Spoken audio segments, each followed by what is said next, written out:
Top quality और consistent performance के लिए सिर्फ सिल्वर पंप्स। टॉप क्वालिटी और कंसिस्टेंट परफॉर्मेंस के लिए सिर्फ सिल्वर पंप्स, नाम याद रखना।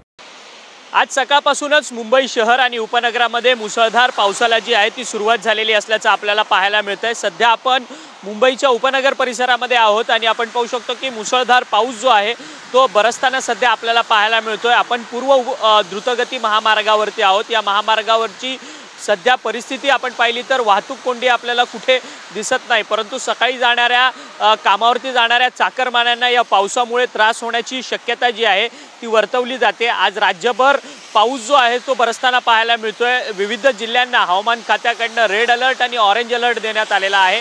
आज मुंबईला हवामान खात्याकडून ऑरेंज अलर्ट देण्यात आलेला आहे, तर रायगड, पुणे आणि सातारा या सगळ्या जिल्ह्यांना आज हवामान खात्याकडून रेड अलर्ट देण्यात आलेला आहे।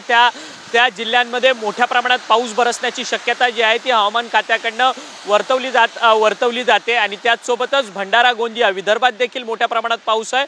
भंडारा गोंदिया या जिल्ह्यांना देखील रेड अलर्ट जो आहे तो हवामान खात्याकडून देण्यात आलेला आहे।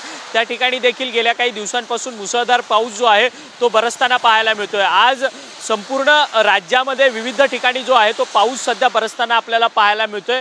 आज सगळीकडे पावसाची दाट शक्यता जी आहे ती हवामान खात्याकडून वर्तवली जाते। सध्या मुंबई उपनगर परिसरामध्ये आहोत। सध्या तरी कोणत्याही प्रकारचा त्रास जो आहे तो चाकरमान्यांना झालेला नाही, परंतु आज दिवसभर कोसळणाऱ्या या पावसामुळे जर काही चाकरमान्यांना ये-जा करण्याकरता काही त्रास होत असेल तर या सगळ्या संदर्भातची माहिती जी आहे ती आम्ही तुमच्यापर्यंत पोहोचू।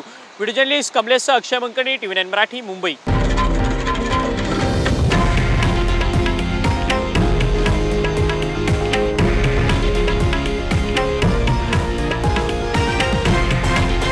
हे आहे देशातील नंबर 1 न्यूज नेटवर्क आणि आपण पाहत आहात TV9 मराठी, एकमेव।